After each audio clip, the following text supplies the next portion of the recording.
5 minutes après avoir été mis à pied, mon directeur m'a ordonné de réparer la ligne. J'ai demandé 2,4 millions de dollars, pas un sou de moins. À 15h47, un mardi après-midi, 5 minutes après que les ressources humaines m'aient dit que mon poste était supprimé, mon téléphone a sonné. Damien, la ligne est de nouveau en panne. C'était Joël Rameau, le chef d'atelier. Je l'entendais à peine à cause des alarmes en arrière-plan. La cellule de presse entière est arrêtée. Victor dit, viens ici maintenant. Nous perdons près de 50 000 dollars toutes les 10 minutes. J'ai regardé la boîte en carton sur mon bureau. 11 ans de ma vie y tenaient. Une tasse que ma fille avait peinte à l'école. 2 cahiers. Une photo encadrée de ma femme, Laure, et de notre fille, Emma, au bord du lac. Un pied à coulisses numérique que j'avais acheté de mes propres deniers parce que celui fourni par l'entreprise était de la camelote. Mon badge d'accès était posé à côté de la boîte. Damien Mercier, ingénieur principal en automatisation, composant Crestlin. À 15h42, Sophie Caron des RH s'était assise en face de moi et avait utilisé l'expression « restructuration stratégique » 3 fois. Mon poste était supprimé. L'entreprise appréciait mes contributions. Mon indemnité de départ était jointe. J'avais 30 minutes pour récupérer mes affaires personnelles, rendre la propriété de l'entreprise et quitter le bâtiment. Maintenant, la ligne de production que la direction avait décidé de ne plus avoir besoin de moi s'était arrêtée 5 minutes plus tard. Joël, ai-je dit, demande à Victor de m'appeler. Il est resté silencieux. Tu es sérieux? Oui, Damien. Les gens paniquent ici. Je sais. J'ai mis fin à l'appel. La lumière du soleil traversait les stores et se posait sur mon badge. 11 ans. Quand j'ai rejoint Crestlin, l'usine en dehors de Columbus, Ohio, était 2 fois moins grande qu'elle ne l'est maintenant. La cellule de production phare avait été livrée par une entreprise d'automatisation allemande appelée System Elektronin. Leurs ingénieurs ont passé 3 mois à l'installer. Pendant les tests d'acceptation, la cellule défaillait constamment. Puis ils sont rentrés chez eux. Leur contrat de service commençait à 85 000 dollars par visite d'urgence avant les frais de déplacement, les pièces ou la main-d'œuvre prolongée. Pendant les 3 premières années, j'ai vécu avec cette machine. J'ai appris sa logique de contrôle de mouvement, la synchronisation de ses capteurs, sa dérive thermique, son comportement hydraulique, ses défauts de communication et les petites habitudes étranges qui n'apparaissaient jamais dans un manuel. Pendant la pire année de Crestlin, lorsque 2 clients importants ont retardé le paiement et que la banque a failli retirer notre ligne de crédit, j'ai passé 42 jours d'affilée à faire des allers-retours entre l'usine et un motel bon marché de l'autre côté de l'autoroute. Le temps d'arrêt imprévu de la machine avait été de 17%. À la fin de cette année-là, il était inférieur à 1%. Emma est née pendant ces 42 jours. Laure avait commencé le travail alors que j'étais à l'intérieur d'une armoire de commande, traçant un défaut de signal intermittent. Je suis arrivé à l'hôpital des heures après l'accouchement. Emma dormait. La première personne qu'elle a vue en ouvrant les yeux était une infirmière, pas moi. Je n'ai jamais utilisé cette histoire pour demander une augmentation. Je ne l'ai jamais mise dans une évaluation de performance. Je m'étais dit que les professionnels faisaient le travail qu'il fallait faire. Mon téléphone a sonné de nouveau. Victor Duval. Victor avait été mon directeur pendant 6 ans. Il avait le don de paraître offensé chaque fois qu'un être humain lui demandait quelque chose. J'ai répondu, où êtes-vous? À mon bureau. Alors qu'est-ce que vous faites? La ligne est morte. Les RH ont mis fin à mon emploi. Un silence de 2 secondes. Puis il a dit, oui, je suis au courant. Terminez cette réparation avant de partir. J'ai en fait ri. Pas fort. Juste un court souffle. Victor, je ne suis plus un employé. Damien, ne sois pas ridicule. Tu as travaillé ici 11 ans. L'entreprise t'a formé. Tu ne peux pas partir la minute où nous rencontrons un problème. L'entreprise m'a formé. J'ai tourné ma chaise vers la fenêtre. Je pouvais voir le toit du bâtiment de production de là. Quand je suis arrivé ici, l'équipe allemande avait déjà déclaré la moitié des pannes récurrentes comme des problèmes d'environnement client. J'ai passé 3 ans à comprendre ce qu'ils ne documenteraient pas. J'ai écrit notre couche de diagnostic. J'ai construit l'historique des pannes. J'ai formé la maintenance. L'année dernière, j'ai demandé un package de diagnostic prédictif pour 55 000 $. Et vous m'avez dit que je cherchais toujours des moyens de dépenser l'argent de l'entreprise. Cela n'a rien à voir avec ça. Cela a tout à voir avec ça.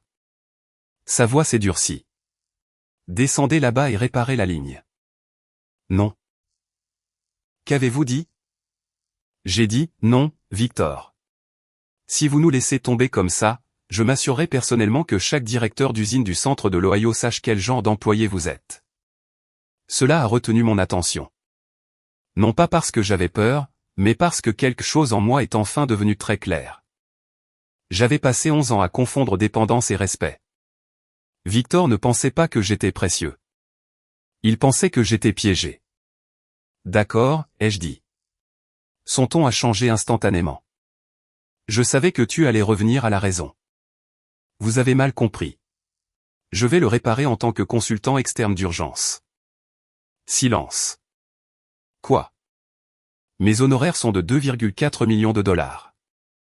J'entendais l'alarme de l'usine à travers son téléphone. Puis rien. Finalement, il a dit, vous avez perdu la tête. Non, j'ai changé mon tarif. Vous ne pouvez pas facturer 2 millions de $ pour 40 minutes de travail. Alors ne m'embauchez pas. Vous menacez l'entreprise. Je vous donne un devis. Je me suis levé et j'ai marché vers la fenêtre. L'OM allemand peut envoyer une équipe sur le terrain. Au mieux, ils seront là demain soir. Plus réalistement, 2 jours. Leur service d'urgence vous coûtera peut-être 150 000 $ une fois les frais de déplacement et la main-d'œuvre premium inclus. Ce n'est toujours pas proche de votre chiffre. Vous avez raison. Les frais de service ne sont pas la partie la plus chère. C'est la production. J'avais examiné la production de la ligne assez de fois pour connaître l'économie mieux que Victor. La valeur actuelle réservée sur cette cellule est d'environ 640 000 $ par jour. Plus important encore, vous avez une expédition juste à temps pour Reynolds Mobility du demain matin. Manquez cette fenêtre et vous déclencherez des frais de transport accélérés, des pénalités clients et probablement une révision des performances du fournisseur. Il n'a pas répondu. J'ai continué. Votre deuxième option est de laisser un autre ingénieur essayer. Peut-être qu'ils le résoudront, peut-être pas. Mais cette même panne s'est produite il y a 3 mois. Je l'ai trouvée en 38 minutes parce que je savais quel modèle rechercher.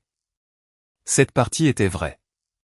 Il y avait des milliers de pages de documentation dans le système de Crestlin. Mais tout ce qui était important ne pouvait pas être réduit à une liste de contrôle. Certaines connaissances vivaient dans la répétition, dans le son, dans le timing, dans la différence entre une vibration normale et une vibration qui signifiait qu'un servomoteur chassait. Vous pensez que vous êtes le seul ingénieur en Ohio, a claqué Victor. Non. J'ai regardé ma montre. Je pense que je suis le seul ingénieur que vous avez appelé 5 minutes après m'avoir licencié. Il a juré. Je suis resté silencieux. Puis j'ai ajouté, le devis expire dans 10 minutes. Maintenant, vous exagérez vraiment. Toutes les 10 minutes que la ligne reste en panne, l'entreprise perd de l'argent. Vous pouvez passer votre temps à m'insulter ou vous pouvez le passer à décider. Il a raccroché. Je me suis rassis et j'ai ouvert un document vierge.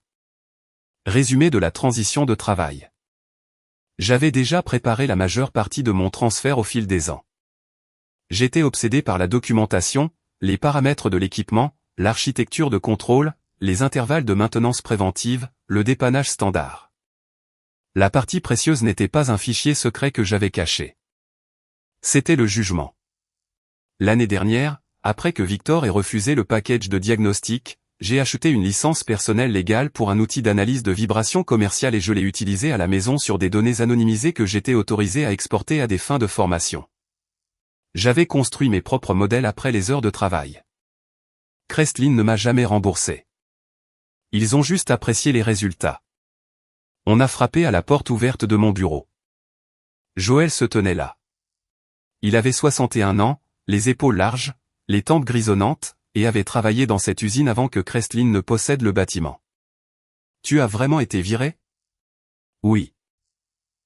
Il a regardé la boîte, puis moi. Victor perd la tête. J'ai entendu. Il dit que tu prends l'entreprise en otage. Je suis assis à mon bureau.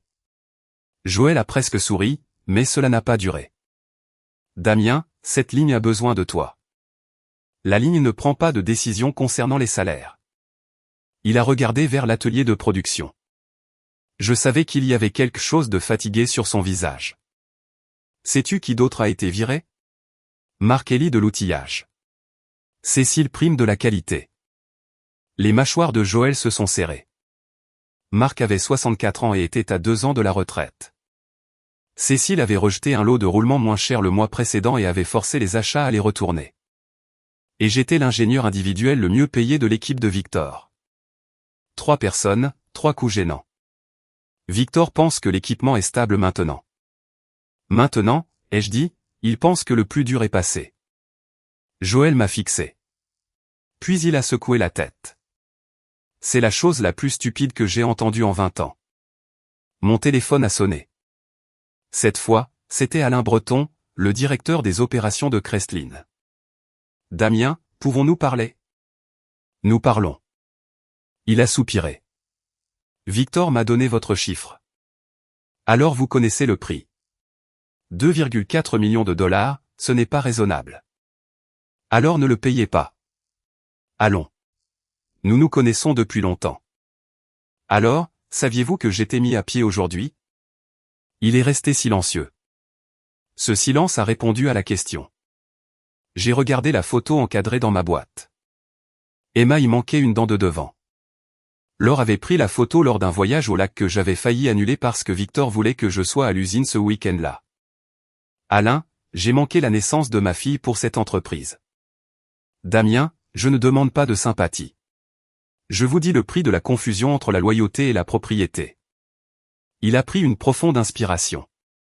Et si nous vous réintégrions? Non. Promotion? Non. Nommez votre salaire. J'ai déjà nommé mon prix. L'appel a pris fin. 20 minutes plus tard, Victor a rappelé. Sa voix était maintenant contrôlée. 2,4. Oui, nous paierons. Virement à l'avance. Vous ne nous faites pas confiance? Je le faisais ce matin. Il est resté silencieux. Puis j'ai ajouté une condition. Il y a une dépense de logiciel de diagnostic que j'ai soumise l'année dernière. 55 000. Vous l'avez refusé. Je l'ai payé personnellement parce que la ligne en avait besoin. Damien, vous voulez que j'utilise mes outils sous licence pour cette urgence? Remboursez l'outil. C'est scandaleux. Non, c'est un reçu. Un autre silence. Finalement, il a dit, d'accord. Envoyez un accord de consultation d'urgence d'une page de la part du service juridique. Portée limitée à la restauration de la ligne. Pas d'affectation de mon travail futur. Pas de nouvelle clause de non-concurrence. Paiement avant le début des travaux. Vous aviez planifié ça? J'ai été mis à pied 5 minutes avant que la machine ne tombe en panne. Je n'ai rien planifié. À 16h31, l'avocat de Crestlin a envoyé l'accord par email. À 16h42, le virement a été effectué sur mon compte. 2 455 000 dollars. Pendant plusieurs secondes, j'ai juste regardé le chiffre. 11 ans d'augmentation, d'évaluation de performance, d'anniversaire manqué et d'appel d'urgence n'avaient jamais appris à la direction la valeur de mon travail. Le fait de ne plus y avoir accès l'avait fait en 1 heure. J'ai mis mes lunettes de sécurité et j'ai marché vers l'atelier de production. Joël m'attendait près de la ligne. La tour de défaut rouge clignotait au-dessus de l'équipement silencieux. Victor se tenait à 10 mètres, les bras croisés. Je l'ai ignoré. Je me suis connecté au port de diagnostic, j'ai examiné la séquence de défauts et j'ai écouté. La machine avait un son que la plupart des gens ne remarquaient jamais, une oscillation aiguë et fine juste avant que la pression hydraulique ne se stabilise. Elle manquait. J'ai tracé la séquence jusqu'à un décalage de synchronisation entre un capteur thermique et la boucle de contrôle de la pression. La réparation elle-même a pris 36 minutes. À 17h26, la ligne a redémarré, les moteurs se sont mis en marche, les convoyeurs ont bougé. La première pièce achevée est passée par l'inspection. Les gens sur le sol ont applaudi. Je ne l'ai pas fait. J'ai éteint mon ordinateur portable, déconnecter mon équipement de test et retirer mes lunettes de sécurité. Victor m'attendait derrière moi. C'est tout? C'est tout. Vous partez vraiment? J'ai été mis à pied. Sa bouche s'est serrée. Vous savez ce que je veux dire. J'ai regardé la ligne de production. Pendant 11 ans, ce son avait semblé être mon rythme cardiaque. Maintenant, c'était juste une machine. Je me suis tourné vers Joël. Prends soin de toi. Il a dégluti et a hoché la tête. Puis je suis monté, j'ai ramassé ma boîte et j'ai quitté les composants Crestlin. Au moment où j'ai atteint le parking, mon téléphone sonnait de nouveau. Cette fois, c'était ma femme. Et avant que je ne puisse dire bonjour, Laure a posé une question qui m'a dit que le combat ne faisait que commencer. Damien, pourquoi la femme de Victor Duval vient-elle de m'appeler pour me dire qu'ils allaient s'assurer que personne dans l'industrie manufacturière ne t'embauche plus jamais? Je me suis assis dans ma voiture, moteur éteint. Laure était toujours au téléphone. Répète ça. La femme de Victor m'a appelé. Mélissa Duval? Oui. Mélissa était vice-présidente régionale dans l'une des plus grandes entreprises de recrutement au service des entreprises manufacturières de l'Ohio, de l'Indiana et de l'ouest de la Pennsylvanie. Elle avait passé des années à bâtir des relations avec les départements des ressources humaines, les directeurs d'usines et les comités de recherche de cadres. Qu'a-t-elle dit exactement? Laure a hésité. Elle a dit que tu avais extorqué Crestlin pour 2,5 millions après qu'il t'ait viré. Elle a dit que Victor avait déjà parlé à plusieurs entreprises et qu'aucun employeur réputé ne te toucherait une fois qu'il saurait ce que tu as fait. J'ai regardé le bâtiment depuis le parking. Les bureaux vitrés de Crestlin reflétaient la lumière orange de la fin d'après-midi. Ils m'ont viré à 15h42. Je sais. La ligne est tombée en panne à 15h47. Ils m'ont demandé de revenir comme si rien ne s'était passé. Je sais. Je leur ai donné un devis de consultant. Leur avocat a rédigé le contrat. Leur service financier l'a payé. Je sais. La voix de Laure a changé. Elle était professeure d'anglais au lycée. Même quand elle était en colère, elle avait généralement l'impression d'essayer de persuader un élève déraisonnable de repenser une dissertation. Maintenant, elle ressemblait à quelqu'un qui avait manqué de patience. Elle t'a aussi traité d'ingrat. J'ai ri une fois. Quoi d'autre? Elle a dit que Crestlin t'avait formé pendant 11 ans et que tu les avais remboursés en profitant d'une urgence. J'ai fermé les yeux. Pour la première fois de la journée, je me sentais fatigué. Pas en colère. Fatigué. Qu'est-ce que tu vas faire? A demandé Laure. Je ne sais pas encore. Alors rentre à la maison. J'ai besoin de finir quelques papiers. Non, tu n'as pas besoin. Il y avait de l'acier dans sa voix. Tu n'es plus responsable de cet endroit. Rentre à la maison. J'ai regardé l'horloge sur le tableau de bord. 17h54. Pendant la majeure partie de notre mariage, j'aurais dit que j'avais encore une chose à régler. Un email de plus, une alarme de plus, une faveur de plus, une heure de plus. Au lieu de cela, j'ai dit, d'accord. Quand je suis entré par notre porte d'entrée, Emma est arrivée en courant du salon. Papa, elle avait 7 ans et était encore assez jeune pour traiter mon retour à la maison avant la tombée de la nuit comme un événement surprise. Tu es en avance. Je le suis. Tu es malade? Laure se tenait derrière elle, essayant de ne pas sourire. Non. L'usine a fermé? Non. Emma a plissé les yeux. Alors pourquoi es-tu à la maison? Je me suis accroupi. Parce que je vais être plus à la maison. Son visage s'est illuminé. Vraiment? Vraiment. Elle a enroulé ses 2 bras autour de mon cou. Ce simple câlin m'a fait plus mal que la réunion des RH parce qu'il m'a montré à quel point ma présence était devenue inhabituelle. Au dîner, Laure a préparé un rôti de bœuf. Ce n'était pas un dîner de fête. C'était juste un mardi. C'était important. Nous avons dit à Emma que je changeais de travail. Pas que j'avais été viré. Pas encore. Elle a accepté l'explication et a immédiatement demandé si mon nouveau travail me permettrait de venir à la soirée scientifique de l'école vendredi. J'ai promis que je le ferais. Laure a attendu qu'Emma monte. Puis elle a posé sa fourchette. Raconte-moi tout. Je l'ai fait. Le licenciement, la panne de la ligne, le devis, le contrat, le virement, la réparation, la réaction de Victor. Quand j'ai eu fini, Laure m'a fixé pendant plusieurs secondes. Puis elle a dit, bien. J'ai cligné des yeux. C'est tout? Qu'est-ce que tu veux que je dise? Que 2,4 millions, c'était trop? La plupart des gens le feraient. La plupart des gens n'ont pas passé 11 ans à regarder cette entreprise t'appeler le soir de Noël. Elle s'est levée et a porté les assiettes à l'évier. Tu te souviens du spectacle de maternelle d'Emma? Je m'en souvenais. Je l'avais manqué. Tu te souviens de notre dîner du 10e anniversaire? J'étais parti à la moitié à cause d'un défaut de servomoteur. Les funérailles de mon père. J'étais arrivé en retard. Elle s'est retournée. Je ne t'ai jamais demandé de quitter Crestlin parce que je savais que tu aimais ce travail. Mais tu dois comprendre quelque chose. Tu n'aimais pas cette entreprise. Tu aimais résoudre des problèmes difficiles. Je me suis penché en arrière. Cette phrase a atterri lentement. Tu n'arrêtais pas d'appeler la ligne ma ligne. Ce n'était jamais la tienne, a-t-elle dit. Tu l'as construite. Tu l'as protégée. Tu lui as donné des années de ta vie.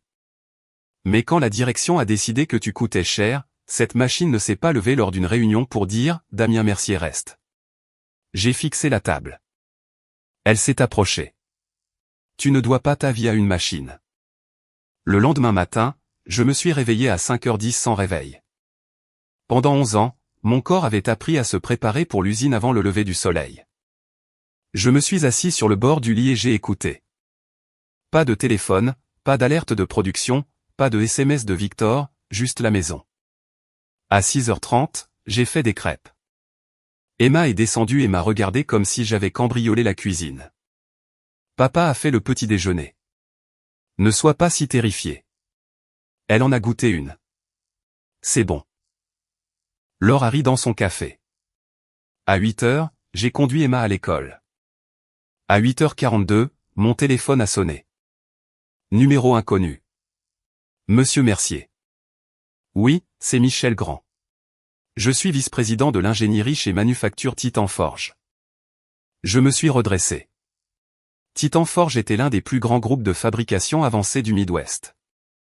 Sous-ensembles aérospatiaux, systèmes automobiles, composants de dispositifs médicaux, plusieurs usines. Leur revenu annuel se mesurait en milliards.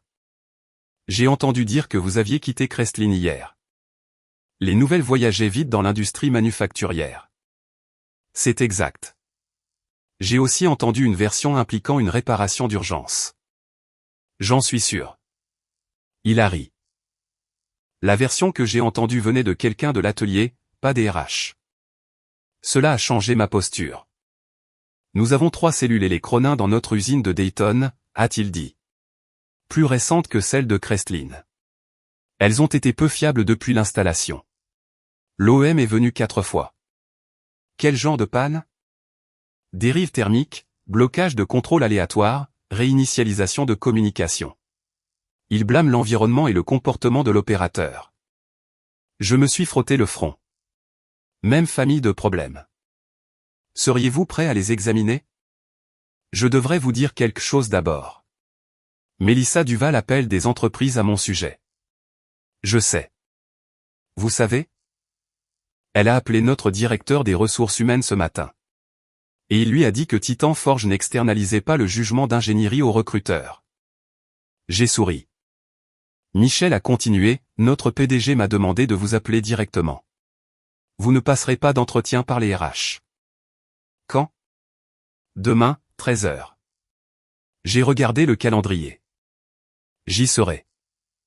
L'usine Titan Forge de Dayton était à 1 heure de chez moi. Le lendemain après-midi, Michel m'a rencontré dans le hall. Il avait 45 ans, mince, portait des chaussures de sécurité avec un blazer et n'avait aucune arrogance corporative. Avant de discuter d'un poste, a-t-il dit, je veux que vous voyiez les machines. C'était bon signe. Nous avons passé 2 heures sur l'atelier de production. L'équipement était impressionnant. Architecture de cerveau plus récente, système de vision plus rapide, plus de capteurs, meilleure conception mécanique, et la même philosophie sous-jacente. Le client était autorisé à faire fonctionner la machine, mais pas à vraiment la comprendre.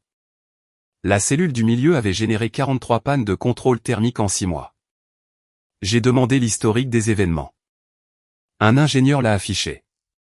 20 minutes plus tard, j'ai trouvé le premier modèle. La routine de température adaptative se comportait différemment au-dessus d'une certaine plage d'humidité ambiante. Michel m'a regardé. Qu'est-ce que ça vous dit? Que le logiciel traite votre environnement comme une exception plutôt que comme des conditions de fonctionnement normales. Pouvez-vous le réparer? Probablement. Combien de temps pour faire disparaître la panne actuelle? Un jour? Il a hoché la tête. Pour rendre le système suffisamment indépendant pour que vous arrêtiez de payer l'OEM chaque fois qu'il éternue? Des mois. Cela a retenu son attention. Nous sommes montés. Le PDG de Titan Forge, Samuel Leroy, attendait dans une salle de conférence. Il avait 58 ans, ancien machiniste, pas de diplôme universitaire, il avait construit sa première entreprise à partir d'un atelier d'outillage de 12 personnes.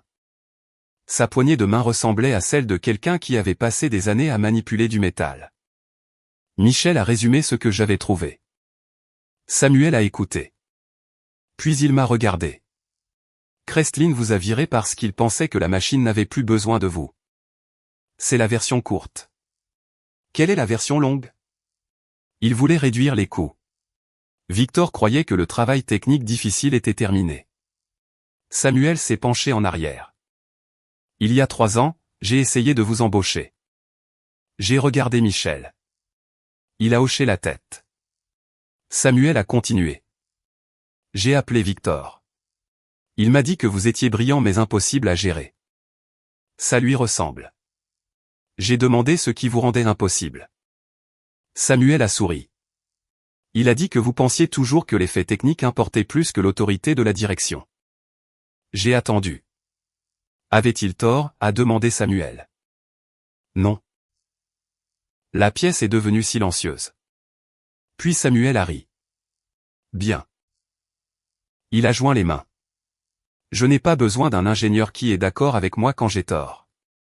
J'en ai besoin d'un qui peut le prouver. L'offre n'était pas un rôle de personnel normal.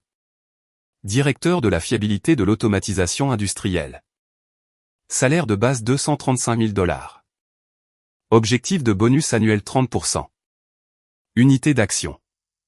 Un mandat de 6 mois pour construire un programme de diagnostic et de maintenance interne pour les cellules allemandes. Un petit budget d'équipe. Et une ligne que j'ai lue 2 fois, aucune exigence de divulguer ou d'utiliser des informations confidentielles appartenant à des employeurs précédents. Michel a tapoté. Notre avocat a insisté. Nous embauchons votre expertise, pas les dossiers de Crestlin. J'ai apprécié cela plus que le salaire. J'ai signé le lendemain matin. Lors de mon premier jour officiel, Michel a affecté un jeune ingénieur de contrôle nommé Romain Bello pour travailler avec moi. Romain avait quitté l'université il y a 2 ans. Calme, main rapide, bonnes habitudes. Quand j'ai retiré un panneau, il a photographié les connecteurs avant de les débrancher. Quand j'ai retiré du matériel, il a tout étiqueté sans qu'on lui dise. Vous avez grandi autour de l'équipement, ai-je demandé. Mon père était électricien industriel. Il est mort l'année dernière. Je suis désolé. Romain a haussé les épaules, mais ses yeux ont changé. Il m'a appris à ne pas poser une clé là où je ne pouvais pas la retrouver. C'est un héritage utile. Au déjeuner, je savais que je le voulais sur le projet.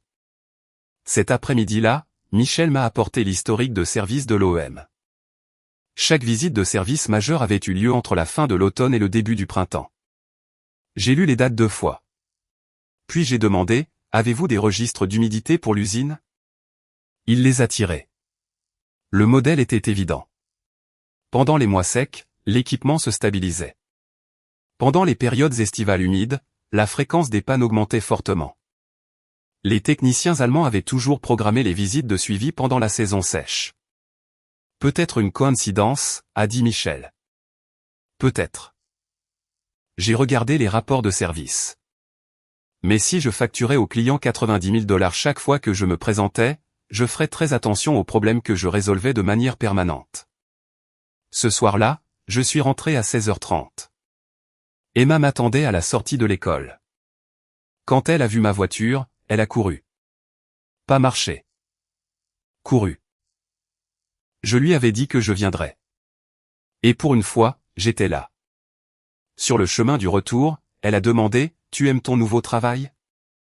Oui, plus que l'ancien. J'y ai réfléchi. J'aime qui je suis quand je le quitte.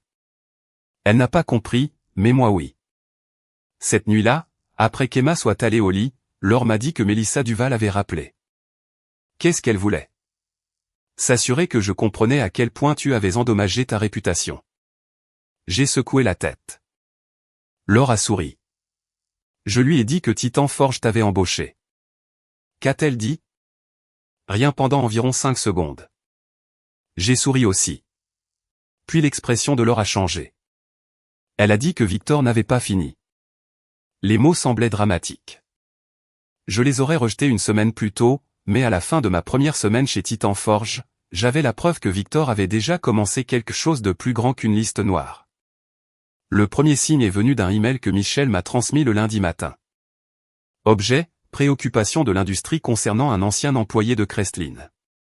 Composant Crestlin avait diffusé un avis à certaines entreprises manufacturières déclarant que je pouvais posséder des informations techniques exclusives obtenues lors d'un emploi précédent et que Crestlin se réservait tous les droits relatifs à l'utilisation ou à la divulgation non autorisée. Il ne m'accusait pas de vol. Il ne prétendait pas que j'avais pris un document spécifique. Il était rédigé plus soigneusement que cela. Il était conçu pour créer le doute.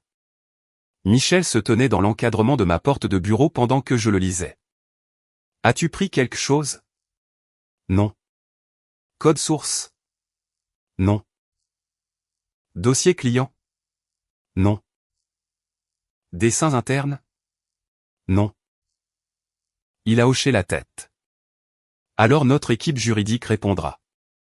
Cela aurait dû me calmer. Ça ne l'a pas fait parce que je connaissais Victor. Si une approche échouait, il en essayait une autre. À midi, Samuel Leroy m'a appelé à l'étage. La conseillère juridique générale de Titan Forge, Rebecca Dupont, était assise à la table de conférence avec un avis imprimé devant elle. C'est de l'intimidation, a-t-elle dit. Peuvent-ils me poursuivre? Tout le monde peut poursuivre. Gagner, c'est différent. Elle a pointé le langage. Ils évitent les allégations concrètes parce que les allégations concrètes nécessitent des preuves. Nous répondrons par écrit. Nous documenterons également que Titan Forge vous a demandé de ne pas utiliser les informations confidentielles de Crestlin. Samuel s'est penché en arrière. Cela affecte-t-il votre travail? Non. Bien. Alors continuez à travailler. C'était toute la réunion. Pas de sermon sur l'image. Pas de suggestion que je démissionne tranquillement pour protéger l'entreprise. Pas de demande que je m'excuse auprès de Victor. C'était la première fois de ma carrière que je ressentais ce à quoi ressemblait un soutien institutionnel. Nous sommes retournés aux cellules allemandes. Romain et moi avons passé les semaines suivantes à construire une base de référence d'équipements indépendante à partir des propres actifs et dossiers de Titan Forge. Nous avons catalogué les pannes documentées, comparé les conditions de l'usine, cartographié le comportement des capteurs, testé les configurations sur prise en charge par l'OEM. Lorsque nous avions besoin de changements d'ingénierie plus profonds, les avocats de Titan Forge examinaient les termes de la licence. J'ai refusé d'apporter quoi que ce soit de Crestlin. Je n'en avais pas besoin. La valeur de 11 ans n'était pas un fichier volé. C'était la reconnaissance de motifs. Un après-midi, Romain a trouvé une condition logique non documentée qui désactivait une routine de compensation dans un ensemble étroit de conditions environnementales. Il m'a appelé. Vous avez déjà vu quelque chose comme ça? Je l'ai lu 2 fois. Oui, chez Crestlin. Je ne peux pas répondre à ça. Il a hoché la tête immédiatement. Pas d'argument. Puis il a posé la bonne question. Comment testeriez-vous si cette condition cause réellement notre panne? C'est pourquoi je l'aimais. Il ne m'a pas demandé de trahir un ancien employeur. Il m'a demandé de lui apprendre à penser. Nous avons conçu un test contrôlé. La condition s'est reproduite. Michel a regardé le graphique de tendance s'aplatir après que nous ayons changé une configuration admissible. Vous deux venez de résoudre un problème pour lequel l'OEM nous a facturé 3 visites. Romain avait l'air gêné. J'ai pointé du doigt. Il a trouvé la condition. Michel a souri. Alors il obtient le mérite. Chez Crestlin, cette phrase aurait semblé révolutionnaire. Chez Titan Forge, elle semblait normale. Le deuxième signe de problème est venu de l'association de fabrication avancée de l'Ohio. Victor avait demandé une discussion d'urgence du comité sur l'extorsion technique post-licenciement. J'ai ri quand j'ai entendu l'expression. Samuel, non. Il essaie de transformer votre facture de réparation en règle de l'industrie. Quel genre de règle? Une politique recommandée décourageant les entreprises d'embaucher des employés qui utilisent des connaissances techniques spécialisées pour exiger des frais post-emploi extraordinaires. Je l'ai fixé. C'est absurde. C'est aussi politiquement astucieux. Samuel a marché vers la fenêtre. Si Victor en fait une question personnelle, les gens se disputeront votre prix. S'il en fait une question de vulnérabilité de l'employeur, les dirigeants écouteront. Que voulez-vous que je fasse? Rien. Rien. Laissez-le parler. Samuel m'a regardé. Les gens se révèlent quand ils pensent que personne ne les arrête. Une semaine plus tard, j'ai reçu un message d'un numéro inconnu. Pas de salutation, juste une photographie. Victor Duval était assis dans un café avec un homme que je reconnaissais des appels de service de l'OEM. Klaus Brunner, directeur des services nord-américains d'Elecronin. Sous la photo, une phrase, « Votre ancien patron passe beaucoup de temps avec les Allemands ». J'ai regardé le message, puis j'ai supprimé. Non, j'ai pris une capture d'écran et je l'ai transmise à Rebecca, l'avocate de Titan Forge. Elle a appelé 5 minutes plus tard. Qui a envoyé ça? Je ne sais pas. Ne contactez pas l'expéditeur pour l'instant. Pourquoi?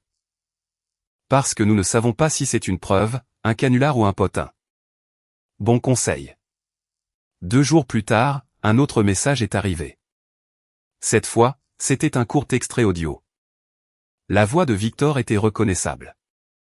Le problème de Damien, c'est qu'il pense que ses compétences techniques le rendent intouchable. Ce n'est pas le cas. Personne ne survit seul dans cette industrie. Alors s'il rend Titan Forge indépendant avant la mise à jour du firmware, nous avons un problème. Victor de nouveau, il ne le fera pas. Ma femme s'est déjà assurée que les recruteurs sachent ce qu'il a fait. L'enregistrement a pris fin. Mon cœur a battu plus fort. Non pas parce que Victor me détestait. Cette partie était une vieille nouvelle. Mais à cause de l'expression « mise à jour du firmware ». J'ai demandé à Michel si Titan Forge avait reçu des avis d'OEM. Il a cherché. C'était un bulletin de service mondial annonçant une mise à jour majeure de la plateforme prévue pour la fin de l'année. Le bulletin décrivait une sécurité améliorée, des diagnostics standardisés et des protections d'intégrité renforcées contre les modifications non autorisées du système. Rebecca a examiné les termes de la licence. Qu'est-ce que cela signifie en langage pratique, a-t-elle demandé. J'ai répondu avec prudence. Cela peut signifier que les clients perdent l'accès à certaines fonctions de maintenance qu'ils effectuent actuellement en interne. Le fournisseur peut-il légalement faire cela? Cela dépend des droits contractuels et des fonctions qu'ils restreignent. Michel a froncé les sourcils. S'il nous bloque, chaque panne majeure devient un appel de service. Oui. Et le service est déjà lent. Oui. Samuel a convoqué une réunion. Nous avons estimé le risque. Titan Forge avait 3 cellules aux États-Unis. Il y avait des centaines de systèmes similaires dans les usines automobiles, d'emballage, aérospatiales et industrielles. Si la mise à jour centralisait l'autorité de réparation auprès de l'OEM, les fabricants deviendraient plus dépendants, pas moins. Samuel a demandé, pouvons-nous construire une couche de maintenance interne avant la mise à jour? Oui, mais pas en copiant leur logiciel. Alors comment? Nous documentons notre équipement, construisons des diagnostics indépendants, améliorons la surveillance externe, négocions des droits de maintenance là où le contrat le permet, remplaçons les sous-systèmes propriétaires par des alternatives approuvées au fil du temps. C'était plus lent que la version du fantasme de vengeance, aussi plus sûr et réel. Samuel a approuvé le projet. 6 mois, une équipe dédiée, une supervision juridique, un budget important. Cette nuit-là, je suis rentré chez moi, la tête pleine d'architecture d'équipement. Emma m'a rencontré à la porte, tenant un ours en peluche. Mamie m'a donné ça. Je me suis arrêté. Ma mère et Laure sont apparus derrière elle. Elle est passée il y a 3 mois. Je l'ai regardée. Tu ne me l'as jamais dit. Tu travaillais 14 heures par jour et tu dormais à peine. Ce n'est pas une réponse. Non. Elle a croisé les bras. Ce n'est pas le cas. J'ai attendu. Laure a baissé la voix. Ta mère a demandé à voir Emma. Je l'ai laissé faire. Ma relation avec ma mère était rompue depuis près de 30 ans. Quand j'avais 7 ans, elle s'est remariée. Mon beau-père ne voulait pas de moi à la maison. Elle m'a envoyé vivre chez ma grand-mère. J'ai grandi en me souvenant du froid de l'hiver, des manteaux donnés et des visites qui devenaient moins fréquentes chaque année. Ma mère a eu un autre fils plus tard. Il a eu l'enfance que je n'ai pas eue. Elle est réapparue après la naissance d'Emma. J'ai refusé de la laisser revenir dans ma vie. Laure n'avait jamais insisté jusqu'à présent. Elle a pleuré, a dit Laure, à propos de ce que j'ai regardé vers les escaliers. Emma emportait déjà l'ours. Elle a dit qu'elle avait pris la pire décision de sa vie en t'envoyant loin. Elle a dit qu'elle n'attendait pas le pardon. J'ai senti la colère monter. Vieille colère. Colère fiable. Puis j'ai pensé aux 2 derniers mois. Victor. Crestlin. Le soulagement étrange de ne plus porter des obligations que d'autres personnes avaient définies pour moi. Je ne suis pas là pour faire semblant que rien ne s'est passé, ai-je dit. Elle a hoché la tête. Je sais. Je ne suis pas prêt à tout pardonner. Je sais, mais Emma veut te connaître. Les yeux de ma mère se sont remplis. Et j'en ai marre de dépenser de l'énergie à prouver que je ne le fais pas. Elle a couvert sa bouche pendant plusieurs minutes. Le seul son dans la pièce était le réfrigérateur. Quand je suis parti, je ne l'ai pas serré dans mes bras, mais je lui ai dit que nous viendrions dîner la semaine suivante. C'était suffisant. Sur le chemin du retour, le numéro inconnu a de nouveau envoyé un message. Une ligne. Vous devriez savoir pourquoi Victor voulait vous faire partir. Je me suis garé sur le parking d'une épicerie avant de répondre. J'en avais marre d'accepter des preuves du nombre sans savoir qui se cachait derrière. Nous nous rencontrons en personne, j'ai écrit. Lieu public. N'apportez rien que vous n'êtes pas autorisé à avoir. La réponse est venue moins d'une minute plus tard. Demain, 15 h, sortie 91, restaurant sur l'I-70. J'ai transmis l'échange à Rebecca. Elle m'a dit de n'y aller que si je me sentais en sécurité, de ne faire aucune menace, de n'offrir aucun argent et d'éviter de demander du matériel confidentiel. Votre travail est d'écouter, a-t-elle dit, pas de recruter un espion. Cette ligne comptait. J'avais passé des années à regarder Victor justifier de mauvais comportements parce que le résultat l'aidait. Je n'allais pas copier sa logique simplement parce que je croyais que mon camp avait raison. J'ai envoyé une dernière réponse. J'y serai. 2 jours plus tard, Rebecca a appelé. Nous avons un problème. Quel genre? Pas avec les documents. Elle a fait une pause. Avec l'argent. Le conseiller juridique externe de Crestlin avait découvert une piste de paiement liée à Victor. Les frais de conseil d'Ele Cronin n'en faisaient qu'une partie. 3 ans plus tôt, pendant la période où Crestlin a failli manquer de liquidité, des centaines de milliers de dollars avaient été acheminés via un fournisseur lié à l'entreprise de recrutement de Mélissa Duval. L'usine avait failli faire faillite pendant que je dormais à côté de la ligne de production. Victor déplaçait de l'argent. Le combat n'était plus à propos de mon licenciement. C'était devenu une enquête criminelle. L'homme assis en face de moi au restaurant était Joël Rameau. Pendant plusieurs secondes, je l'ai juste regardé. Il a remué son café. Tu as l'air déçu. J'ai l'air confus. Juste. Nous avions choisi un restaurant très fréquenté à la sortie 91 de l'I-70, à mi-chemin entre Columbus et Dayton. Des camionneurs étaient assis au comptoir. Une famille avec 2 jeunes enfants occupait la banquette derrière nous. Personne ne se souciait de 2 hommes d'âge mûr buvant du mauvais café à 15 h. Tu as envoyé les messages. Oui. La photo? Oui. L'enregistrement?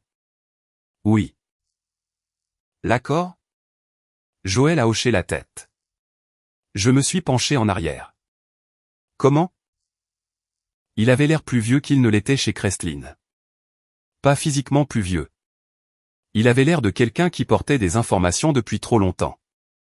Une partie de mon travail est la coordination de l'équipement, les visites de service, l'accès des fournisseurs, les badges des entrepreneurs, les fenêtres de maintenance.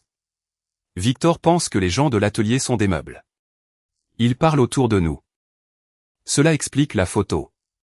L'enregistrement est venu d'une réunion en salle de conférence. Victor m'a demandé de préparer la salle et de laisser le micro à distance actif pour l'appel du fournisseur. La réunion a été enregistrée automatiquement parce que l'équipe allemande avait des participants à distance. J'ai été copié sur l'archive de la réunion en tant qu'hôte de l'établissement. Cet accord. Il l'a imprimé dans le bureau de maintenance parce que son imprimante était bloquée. J'ai failli rire. Vous me dites que le document le plus dommageable de sa carrière est sorti de l'imprimante de maintenance? Joël a souri. Les gens font des choses stupides quand ils ne respectent pas la personne qui se tient à côté de l'imprimante. Avez-vous volé l'original? Non. J'ai photographié les pages en débloquant le bourrage. Plus tard, j'ai trouvé la référence du fournisseur correspondante dans une demande de réduction de service que Victor a soumise via les opérations. Cela comptait. Une preuve légale était différente d'un potin. Pourquoi n'êtes-vous pas allé au conseil d'administration de Kreslin? Joël a regardé par la fenêtre. Parce qu'il y a 3 ans, j'ai essayé. Je me suis arrêté. Il a continué. Quand Kreslin était presque en faillite, quelque chose ne collait pas. Nous coupions tous les achats de plus de 5000 $. Les fournisseurs menaçaient de faire des saisies. Tu dormais à l'usine. Pendant ce temps, Victor a approuvé une série de factures de conseil d'urgence via un fournisseur dont je n'avais jamais entendu parler. Combien? Environ 480 000 $ au total. Mon Dieu. L'avez-vous signalé à Alain Breton, le CO? Qu'est-ce qui s'est passé? Il a dit que les finances l'avaient examiné. L'expression de Joël s'est durcie. 1 mois plus tard, j'ai perdu l'accès au rapport d'achat de capital. J'ai pensé au silence d'Alain quand j'ai demandé s'il savait que j'étais mis à pied. Pourquoi être resté? Joël a haussé les épaules. J'avais un prêt immobilier. Ma femme était malade. J'avais 58 ans. Tu sais comment ça se passe. Oui, je le savais. Pourquoi m'aider maintenant? Il a pris une longue inspiration. Le jour où ils t'ont viré, Victor a ri. Je n'ai rien dit. Il était dans son bureau avec Sophie DRH. Il a dit que la ligne était stable depuis 1 an et qu'il pouvait enfin se débarrasser de ton salaire. Puis la ligne est tombée en panne 5 minutes plus tard. Joël a secoué la tête. J'ai travaillé avec des machines toute ma vie. Les machines n'ont pas un timing aussi parfait. Pour la première fois cet après-midi, j'ai ri. Puis son visage est devenu sérieux. Quand ils t'ont payé, Victor a appelé Mélissa, a dit qu'il te ruinerait avant que quiconque ne puisse faire de toi un exemple. Un exemple de quoi? Un ingénieur qui dit non. C'était la vraie question, pas la facture, pas la réparation. Si des gens comme Victor perdaient l'hypothèse que les travailleurs techniques absorberont toujours le manque de respect parce qu'ils avaient besoin de leur salaire, le pouvoir de la direction changerait. Joël, l'avocat de Titan Forge est en train d'authentifier l'accord. S'il est réel, il pourrait vous demander de faire une déclaration. Je le ferai. Vous pourriez perdre votre emploi. Je sais. Vous pourriez être entraîné dans un litige. Je sais. Je l'ai étudié. Pourquoi non? Il a regardé ses mains. Parce que j'ai passé 20 ans à me dire que je protégeais ma famille en restant silencieux. Peut-être que parfois c'est vrai. Mais le silence a aussi un coût. Il a glissé une épaisse enveloppe sur la table. À l'intérieur se trouvaient des copies de demandes de réduction de services, de mets de fournisseurs, de chaînes d'approbation interne et de résumés de dépenses. Rien ne semblait voler à des systèmes auxquels Joël n'était pas autorisé à accéder. La plupart avaient traversé son bureau parce que les opérations exigeaient l'approbation de la maintenance. Un email m'a fait serrer l'estomac. Victor avait écrit à Klaus Brunner. Une fois Mercier retiré, Crestlin interrompra les travaux de modification interne et rétablira la dépendance de la cellule au service OM. Nous sommes alignés sur la mise à niveau de fin d'année. Je l'ai lu 2 fois. Rétablir la dépendance au service. Joël a hoché la tête. Il ne pensait pas seulement que tu coûtais cher. Tu interférais avec l'accord. Le licenciement a soudainement semblé différent. Victor ne m'avait pas viré parce que la machine n'avait plus besoin de moi. Il m'avait viré parce que l'arrangement avec le fournisseur fonctionnait mieux si l'entreprise avait de nouveaux besoins de l'OM. Et Alain? Joël a secoué la tête. Je ne sais pas à quel point il était au courant. Cette incertitude importait. J'avais été en colère contre toute l'entreprise. Maintenant, je devais séparer le mauvais leadership du comportement criminel. Nous avons rencontré Rebecca Dupont le lendemain matin. Elle a examiné chaque document attentivement. Pas de fuites anonymes, a-t-elle dit. Pas de déversement sur les réseaux sociaux.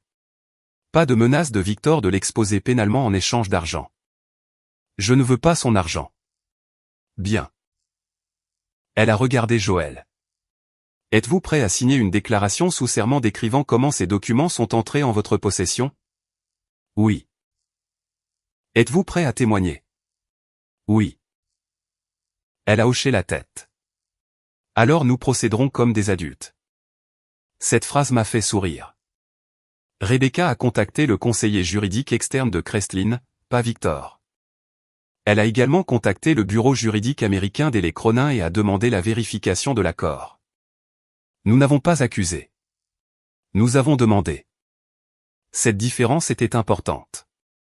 2 jours plus tard, Ele Cronin a publié une déclaration qualifiant le document d'« non autorisé et incompatible avec la politique de l'entreprise ». Puis ils ont suspendu toute leur relation avec Victor en attendant un examen interne. Cela s'est passé vite. Très vite. Michel a apporté la déclaration au laboratoire. Ils l'ont largué. Bien sûr. Vous n'avez pas l'air surpris. Victor pensait que les Allemands avaient besoin de lui. Il n'avait besoin que de l'arrangement. Une fois qu'il est devenu un risque, il est devenu jetable. Il y avait une leçon là-dedans. Les gens qui traitent tout le monde comme remplaçable découvrent finalement que la même règle s'applique à eux. Victor m'a appelé cet après-midi-là. J'ai répondu, Damien. Sa voix semblait rauque. Victor, vous avez donné ce contrat à Ele Cronin. Non, ne mentez pas. Je l'ai donné au conseil. Il a respiré difficilement. Vous n'avez aucune idée de ce que vous avez fait. J'écoute. Vous pensez que c'est à propos de frais de conseil? Cet accord de service a fait économiser des centaines de milliers de dollars par an à Crestlin. Où sont allés vos frais de conseil? Silence. Cela n'a rien à voir avec Crestlin. Cela a tout à voir avec le fait que votre jugement était indépendant. Vous essayez de me détruire. Non. Je me suis surpris à quel point la réponse sonnait juste. J'essaie de vous empêcher de me détruire. Il est resté silencieux. Puis il a essayé la vieille voix. La voix raisonnable. Damien, nous avons travaillé ensemble 11 ans. Oui. Je vous ai défendu plus de fois que vous ne le savez. Alors vous devriez avoir facile à expliquer vos décisions. Vous voulez des excuses? Non. Que voulez-vous? J'y ai réfléchi. Je veux que vous arrêtiez d'appeler les entreprises à mon sujet. Je veux que Mélissa arrête d'appeler ma femme. Je veux que Crestlin retire l'insinuation selon laquelle j'ai volé des données techniques. Et ensuite? Ensuite, les preuves vont là où les avocats pensent qu'elles doivent aller. Sa voix a changé. Vous me menacez de poursuite. Non, je refuse de vous protéger de vos propres dossiers. Il a raccroché. Le lendemain, l'association de fabrication avancée de l'Ohio a reporté la proposition de politique de conduite technique post-licenciement de Victor. Une semaine plus tard, elle a complètement abandonné la proposition, non pas parce que l'association aimait soudainement les employés, mais parce que des dizaines d'ingénieurs et de directeurs d'usines s'étaient opposés. Un responsable des opérations a écrit dans un commentaire du comité, « Si nous licencions des spécialistes et nous attendons toujours à avoir accès à leur expertise aux tarifs d'employés, nous ne discutons pas d'éthique. Nous discutons d'un droit. » J'ai imprimé cette phrase et je l'ai épinglée sur le tableau de mon bureau. Pendant ce temps, notre travail chez Titan Forge s'est accéléré. Nous avons trouvé 4 principaux modèles de défaillance sur les 3 cellules. L'un était environnemental.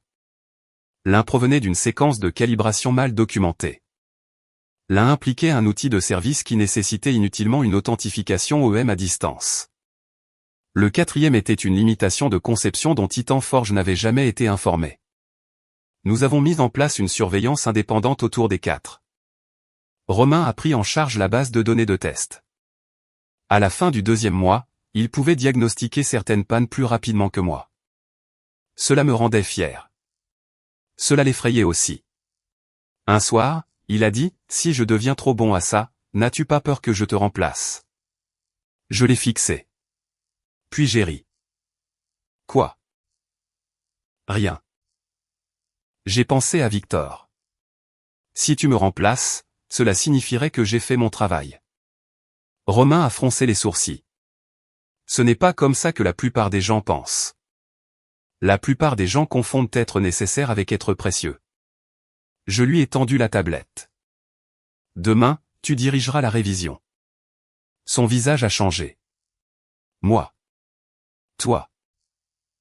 Je n'ai jamais présenté à Samuel. Alors demain sera ta première fois. Il avait l'air de vouloir vomir. Tu survivras. Ce vendredi-là, je suis allé à la soirée scientifique d'Emma. Elle avait construit un modèle en carton d'une roue à aube. Il fuyait beaucoup.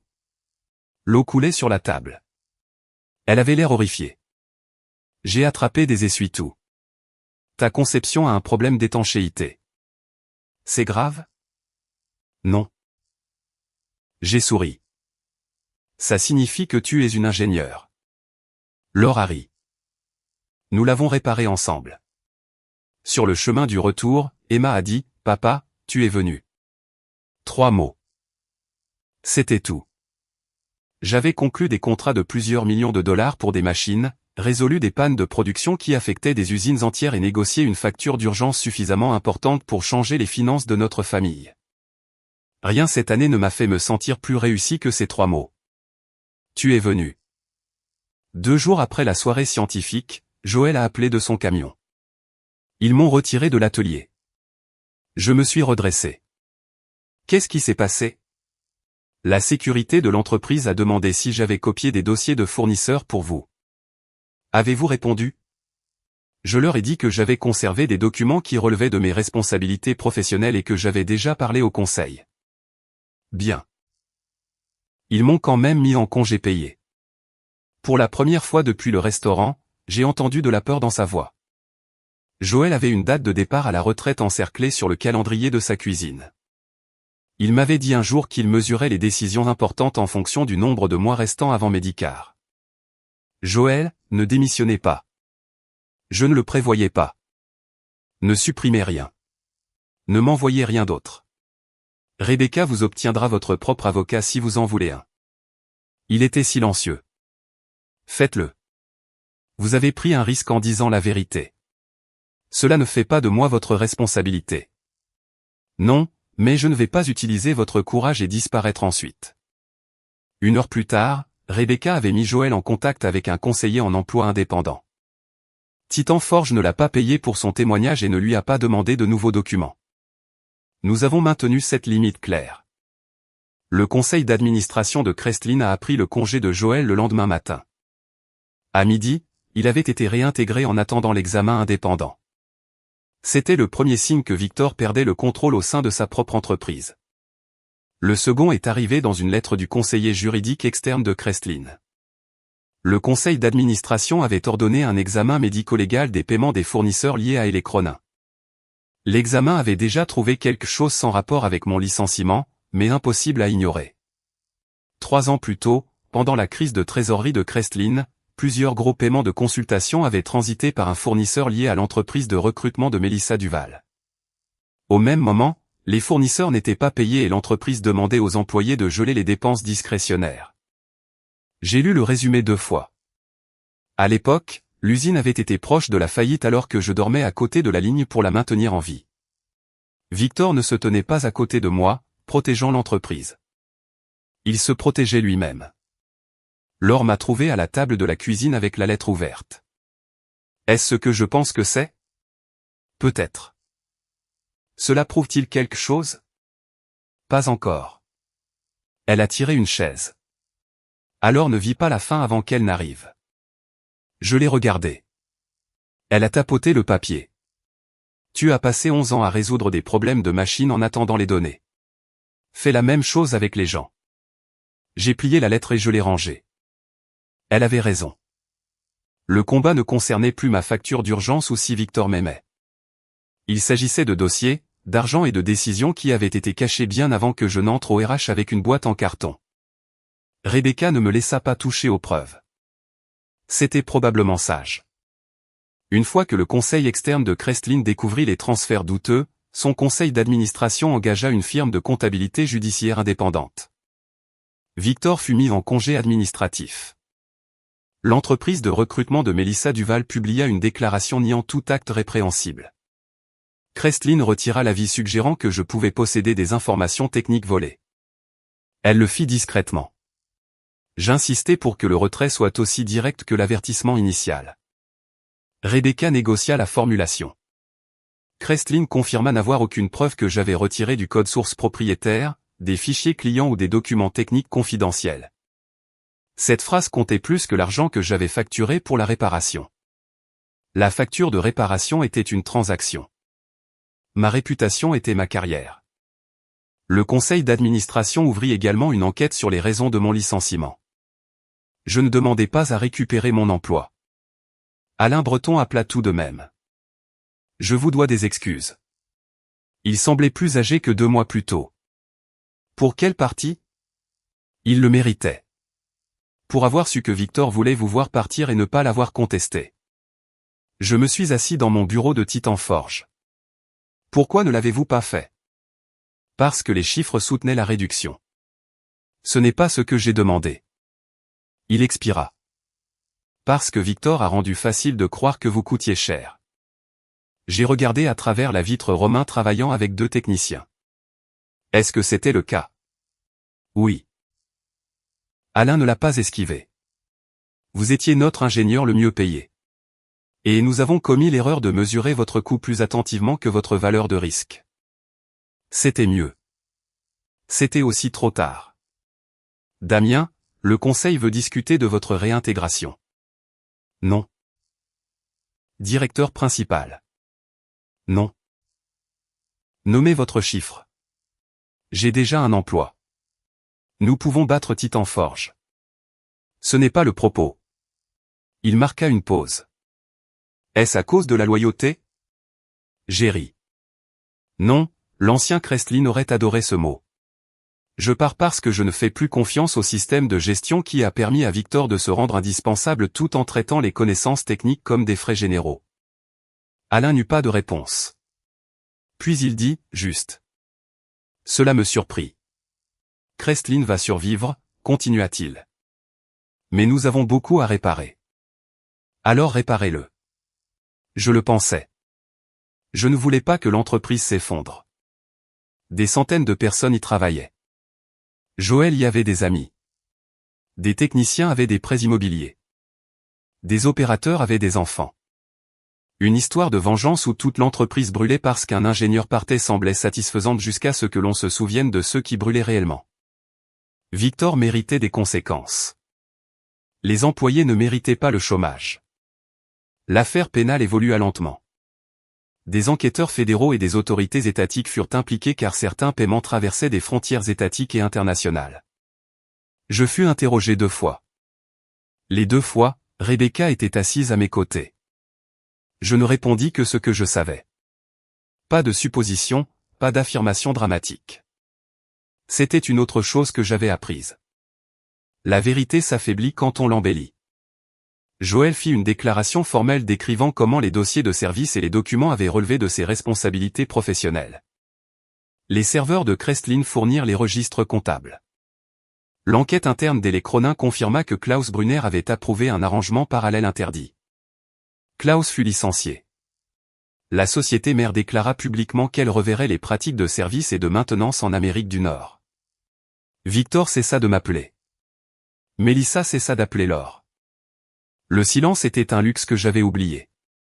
Chez Titan Forge, notre projet atteignit sa phase la plus difficile. Le fournisseur allemand annonça que la mise à jour du firmware de fin d'année deviendrait obligatoire pour les clients souhaitant un support à distance continue. Samuel réunit l'équipe de direction. Que se passe-t-il si nous refusons la mise à jour? Michel répondit en premier. Nous perdons certains avantages de support à distance. Rebecca ajouta, mais nous conservons les droits d'opération contractuels. Nous devons faire attention à ne pas violer les restrictions de licence logicielle. Tout le monde me regarda. Je dis, alors nous ne jouons pas les héros. Nous construisons l'indépendance autour de l'équipement, pas par des copies illégales. Samuel hocha la tête. Cela devint la stratégie. Nous avons étendu la surveillance conditionnelle avec les propres capteurs de Titan Forge. Nous avons construit une plateforme de diagnostic distincte basée sur les sorties d'équipements auxquelles nous étions contractuellement autorisés à accéder. Nous avons remplacé les systèmes périphériques vulnérables par des alternatives sous licence commerciale lors de mises à niveau planifiées. Nous avons négocié des droits de maintenance supplémentaires. Nous avons documenté chaque étape. Cela prit plus de temps qu'une réécriture dramatique de minuit. Cela signifiait aussi que personne ne pouvait nous enlever le résultat par un procès. Romain devint le cœur de l'équipe. Il n'était plus seulement mon assistant. Il dirigea le projet de fiabilité de la deuxième cellule.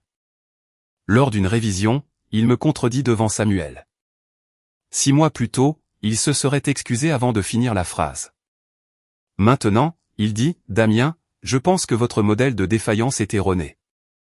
La pièce devint silencieuse. Je sentis un vieux réflexe. Autorité, défensive. Puis je me souvins de Victor. Montre-moi. Romain le fit. Il avait raison. Pas complètement, mais suffisamment. Nous avons modifié la conception. Après la réunion, Samuel m'arrêta dans le couloir. Vous avez apprécié ça? Non. Il rit. Bien. Quoi? Si vous aviez aimé être corrigé en public, je m'inquiéterais pour vous. Il posa une main sur mon épaule. Le fait est que vous l'avez laissé finir. Les petites choses. C'est de cela que la culture était faite.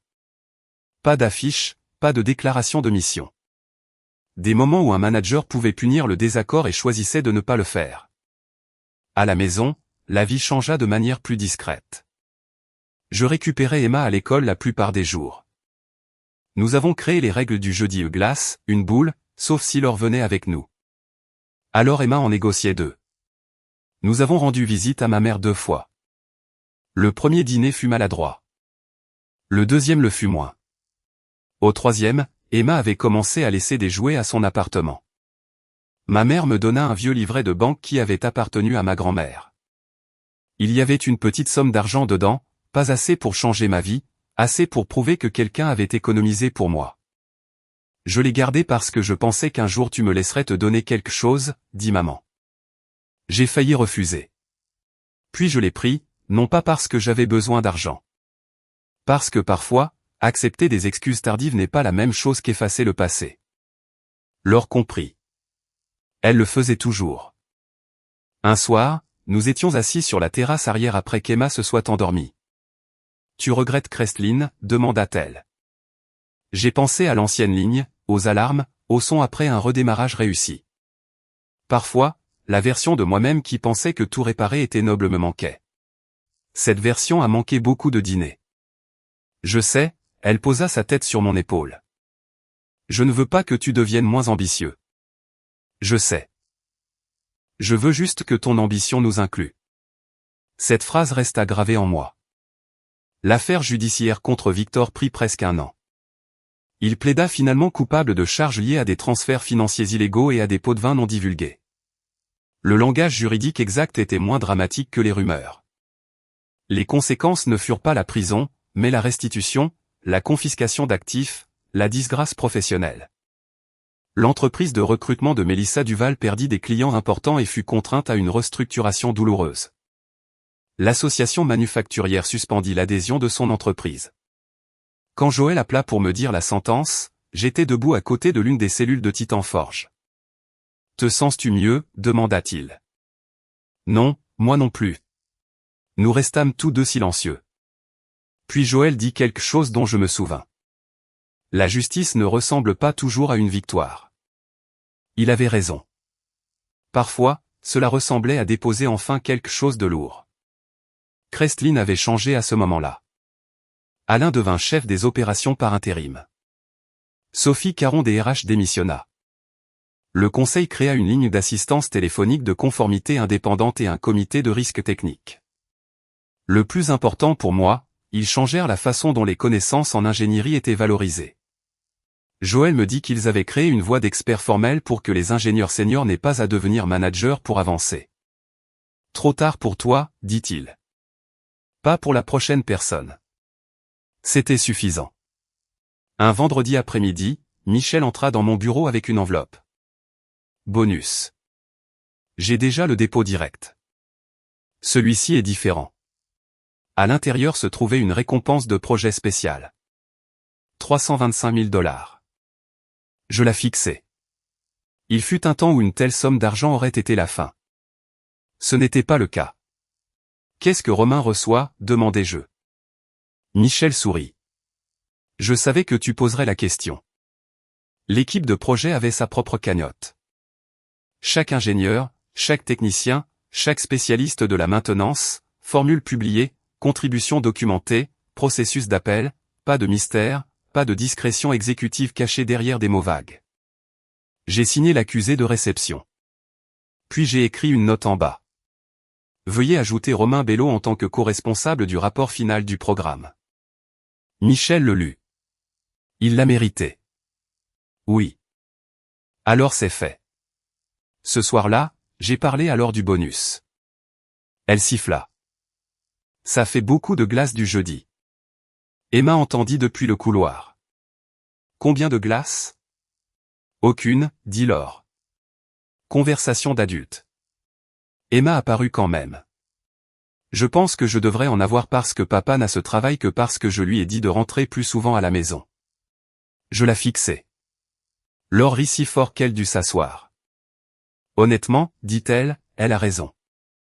Nous avons fêté avec des pizzas, pas de steak, pas de champagne. Des pizzas sur la terrasse arrière. Emma mangea 2 parts et s'endormit contre mon bras. J'ai regardé Laure. C'est mieux. Elle hocha la tête. Oui. Une semaine plus tard, Samuel me demanda de venir à son bureau. Il avait une nouvelle proposition.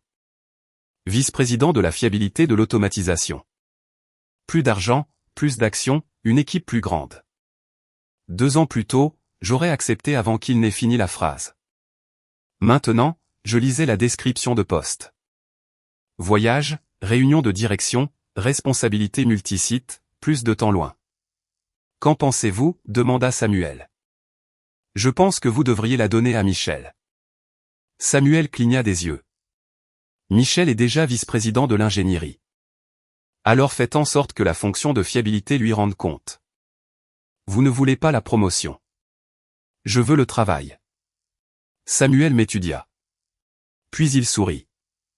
Que voulez-vous à la place? Un rôle d'expert technique. Pas de subordonné direct au-delà des équipes de projet que je choisis de diriger. Voyage limité. Je veux continuer à construire la plateforme de maintenance. Ce titre n'existe pas. Il peut exister. Il rit. Victor avait raison sur une chose. Vous êtes vraiment difficile à gérer. Non. J'ai souri. Je me gère enfin moi-même. Samuel créa le rôle. Cela aurait dû être la fin. Ce ne le fut pas car la date limite du firmware allemand approchait et les Cronins avaient un dernier coup à jouer.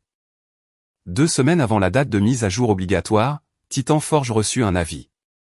Toute installation refusant la mise à jour perdrait le support de diagnostic à distance et certaines protections de service étendues. Michel le lut 2 fois. Samuel me regarda. Eh bien, je pensais aux 11 années chez Crestlin, à Victor disant que la machine n'avait plus besoin de moi. À et les Cronins supposant que les clients accepteraient toujours la dépendance car l'alternative semblait effrayante. Puis je regardais par la fenêtre du laboratoire Romain et l'équipe. Nous avions passé des mois à construire l'alternative. Je souris. Laissez-les l'éteindre. Et les Cronin a désactivé le support à distance à minuit le 31 décembre. Rien n'a explosé. Pas de sirène. Pas de message d'erreur dramatique. À minuit 1, les 3 cellules de production de Titan Forge continuaient de fonctionner. Notre plateforme de surveillance indépendante restait au vert. L'usine ne s'est pas effondrée. C'était le but. Pendant des années, la peur de perdre le support du fournisseur avait été presque aussi puissante que le support lui-même. Les managers imaginaient chaque problème devenir insoluble. Les ingénieurs imaginaient être blâmés. Les équipes juridiques imaginaient des conflits de garantie. Alors les entreprises acceptaient la dépendance. Nous avions passé 6 mois à remplacer la peur par la préparation. Titan Forge a maintenu l'ancien équipement dans sa configuration de fonctionnement légal. Nous n'avons pas contourné les contrôles de licence. Nous n'avons pas utilisé de code OEM volé. Nous avons simplement possédé les choses que nous étions autorisés à posséder. Nos capteurs, nos données d'exploitation, notre processus de maintenance, nos sous-systèmes de remplacement, nos connaissances en ingénierie. À 2h18 du matin, la cellule du milieu a déclenché une alarme de contrôle de température. Romain m'a appelé. J'étais réveillé.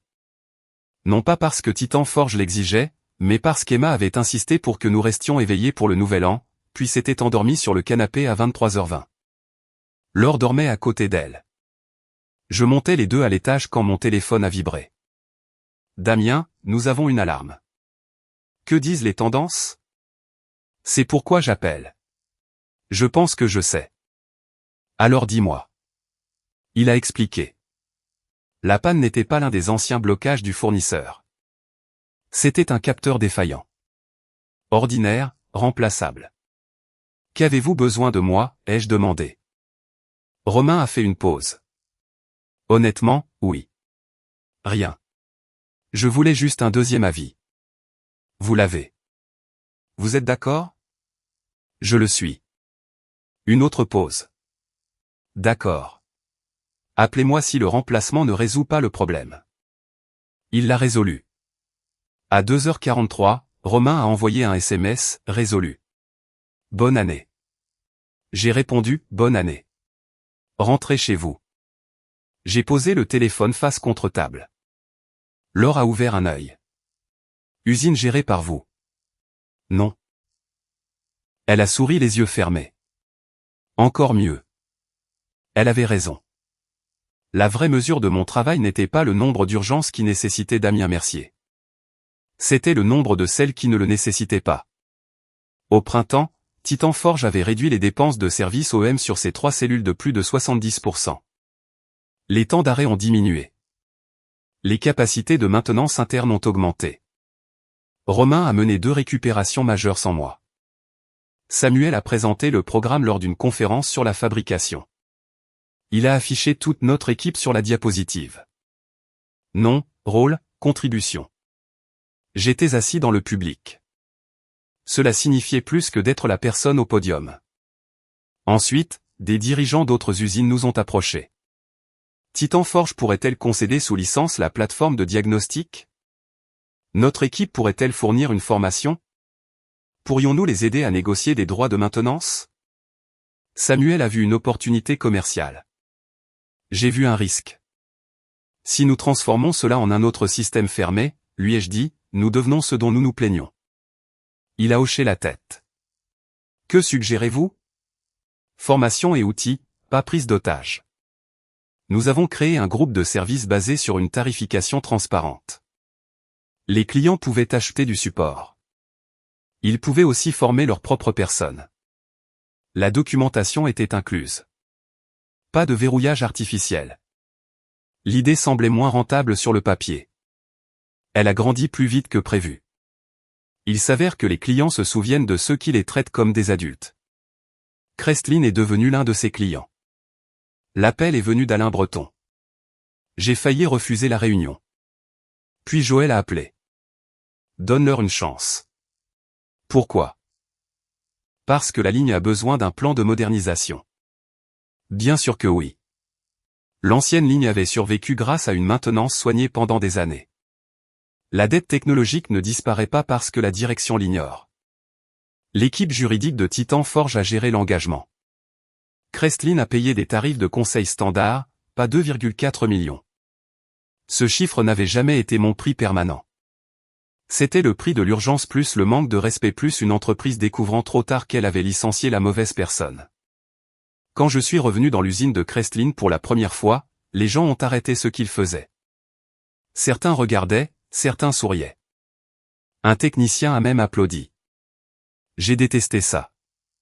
Joël m'a rencontré près de l'ancienne ligne. Tu as des cheveux gris. Toi aussi. J'avais des cheveux gris avant, plus maintenant. Il a ri. La machine avait un son familier. J'ai posé ma main sur le garde-corps. Pendant une seconde, le souvenir a frappé fort.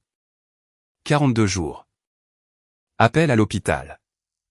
Veille de Noël. Victor qui criait. Lumière de panne rouge. Puis le sentiment est passé. La machine appartenait à Crestlin. Les souvenirs m'appartenaient. Alain nous a rejoints. Merci d'être venu. Je suis ici sous contrat. Je savais que cela aussi comptait. Il m'a montré la demande de modernisation, nouveaux contrôleurs, système de sécurité mis à jour, diagnostics améliorés, formation croisée. Le plus intéressant, Crestlin ne voulait plus qu'un seul ingénieur devienne un point de défaillance unique. Bien, ai-je dit. Alain m'a regardé. Vous le pensez vraiment? Oui. Après ce qui s'est passé? Surtout après ce qui s'est passé. J'ai traversé le bureau de maintenance. Un nouveau tableau mural listait les propriétaires techniques pour chaque système. Primaire, sauvegarde, statut de formation, score de documentation. Personne n'était irremplaçable. Ce n'était pas une insulte. C'était une bonne gestion de l'ingénierie. Les personnes irremplaçables sont admirées jusqu'à ce qu'elles prennent des vacances, tombent malades, démissionnent ou soient licenciées. Les organisations résilientes diffusent le savoir. Crestlin avait appris. Moi aussi. Joël m'a présenté un jeune ingénieur nommé Marc Leblanc. Marc a votre ancienne responsabilité. Marc avait l'air nerveux. J'ai beaucoup entendu parler de vous.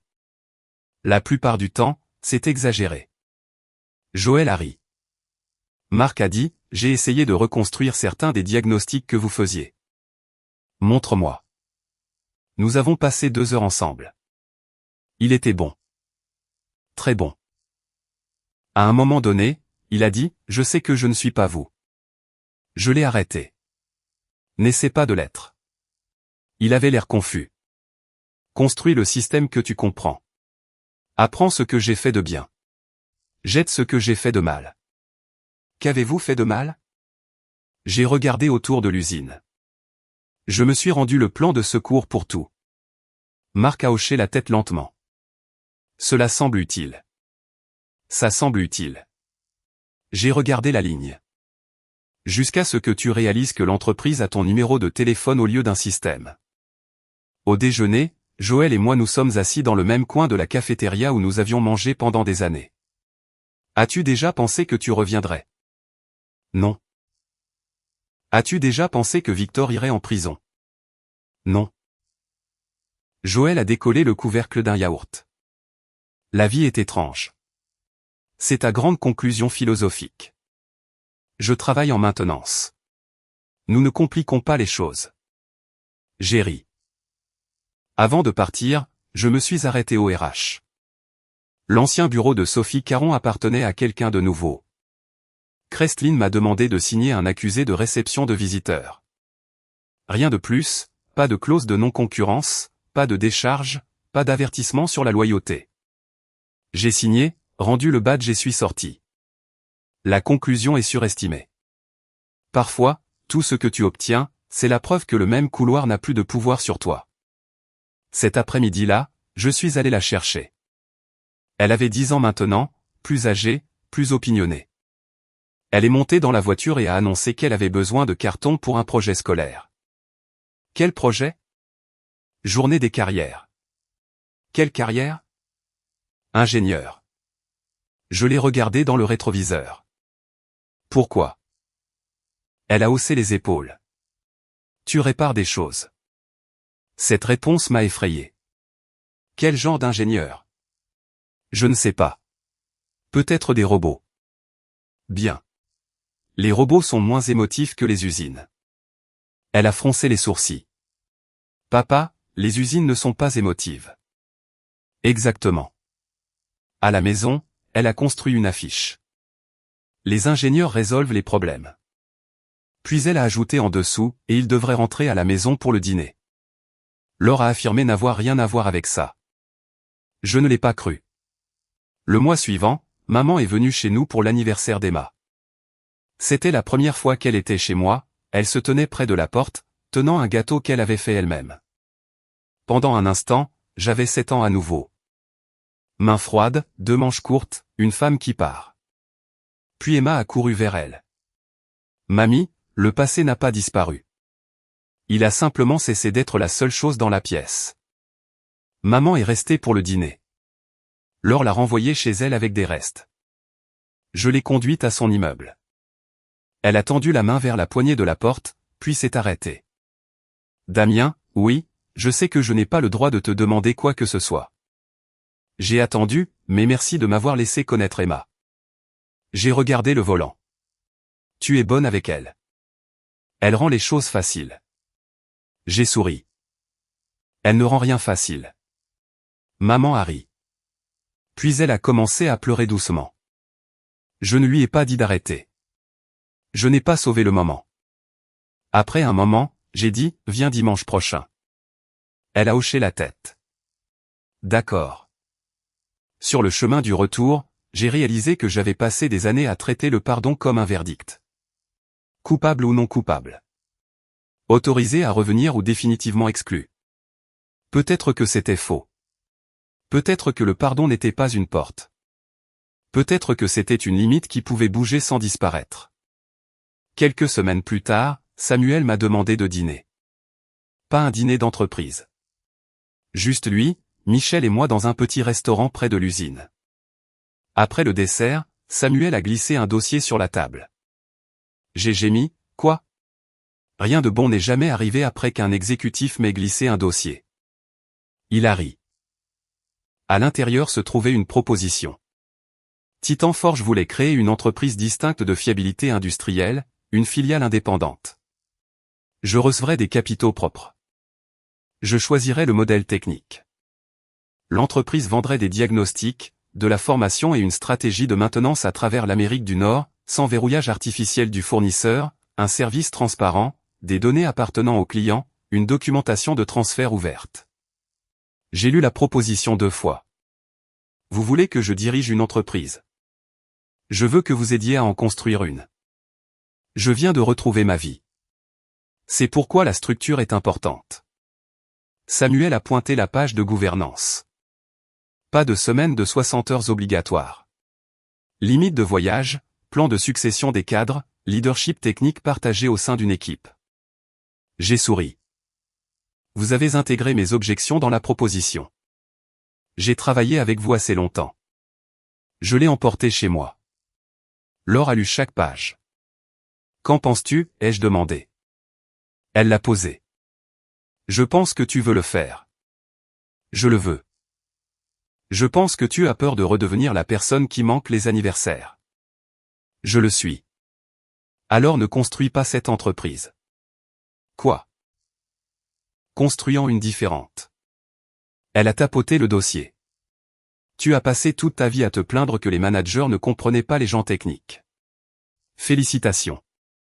Maintenant, tu vas devenir le manager et voir si tu disais des bêtises. J'ai ri. C'est très encourageant. Je suis enseignante. Nous utilisons les opportunités de croissance. J'ai accepté. La nouvelle entreprise s'appelait Système Forge Confiance. Romain est venu avec moi en tant que responsable de l'ingénierie. Joël a pris sa retraite de Crestlin 6 mois plus tard et nous a rejoints à temps partiel en tant que conseiller en opération de terrain. Sa première condition était pas de réunion avant 9 heures. Sa seconde était que personne ne l'appelle conseiller. Nous avons ignoré la seconde. 3 ans après mon licenciement, Forge Confiance servait 34 sites de fabrication. Crestlin en faisait partie. Et les Cronins étaient toujours en activité. Bien sûr que oui. Les grandes entreprises ne disparaissent pas parce qu'un scandale expose de mauvaises pratiques. Elles ont changé de direction, révisé les politiques de service, élargi les options de maintenance client. Finalement, nous avons même travaillé avec certains de leurs ingénieurs. Cela m'a surpris plus que tout. Klaus était parti. La nouvelle directrice des services nord-américains m'a appelé personnellement. Nous n'avons pas besoin de nous aimer, a-t-elle dit. Nous devrions probablement aimer l'équipement. Elle a ri.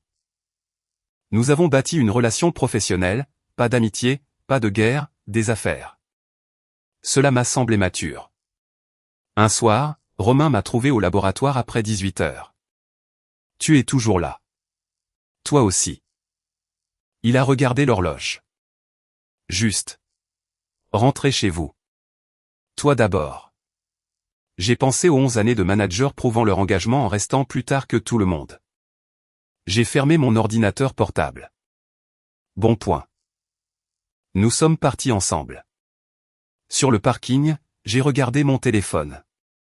Pas d'appel manqué d'une usine. Pas d'alarme d'urgence. Un SMS d'Emma. Glace jeudi. N'oublie pas. Je n'ai pas oublié. La facture de 2,4 millions de dollars est devenue une histoire que d'autres racontaient sur moi. C'était la partie à laquelle on ne s'attendait jamais. Lors de conférences, quelqu'un reconnaissait mon nom et disait « Vous êtes le gars qui a été viré et qui a facturé des millions à son ancienne entreprise pour réparer la machine. » Il souriait généralement en le disant, comme si tout cela avait été un parfait fantasme de vengeance. Je souriais aussi. Puis je leur racontais la partie qu'ils ne mettaient jamais en titre. L'argent était la chose la moins importante qui s'était produite. La plupart des gens avaient l'air déçus. Ils voulaient la version propre. L'entreprise trahit l'ingénieur. L'ingénieur nomme un prix impossible. L'entreprise paie. L'ingénieur gagne. La vraie vie était plus compliquée. L'argent comptait. Il a remboursé notre prêt immobilier. Il a créé des économies. Il nous a donné, à Laure et à moi, des options que nous n'avions jamais eues. Mais l'argent ne m'a pas rendu la naissance d'Emma. Il n'a pas rendu alors les anniversaires que j'avais interrompus. Il n'a pas effacé ce que ma mère avait fait 30 ans plus tôt. Il n'a pas annulé le fait que j'avais laissé une usine devenir le centre de mon identité parce que les machines étaient plus faciles à comprendre que les gens. Ces choses ont exigé un travail différent. 3 ans après avoir quitté Crestlin, j'étais dans une salle de formation Forge Confiance à Dayton avec 22 ingénieurs de maintenance de 8 entreprises. Sur l'écran derrière moi se trouvait une diapositive qui disait « Si une seule personne sait comment le réparer, vous n'avez pas d'expertise. Vous avez un mode de défaillance. » Joël était assis au dernier rang, buvant du café. Il a levé la main. « Oui, Joël. » « Qui a écrit ça ? » ?»« Moi. » « Ça ressemble à quelque chose qu'un gars qui a facturé 2 millions de dollars parce que lui seul pouvait réparer une machine dirait. » La salle a ri. Moi aussi. C'est exactement pourquoi je l'ai écrit.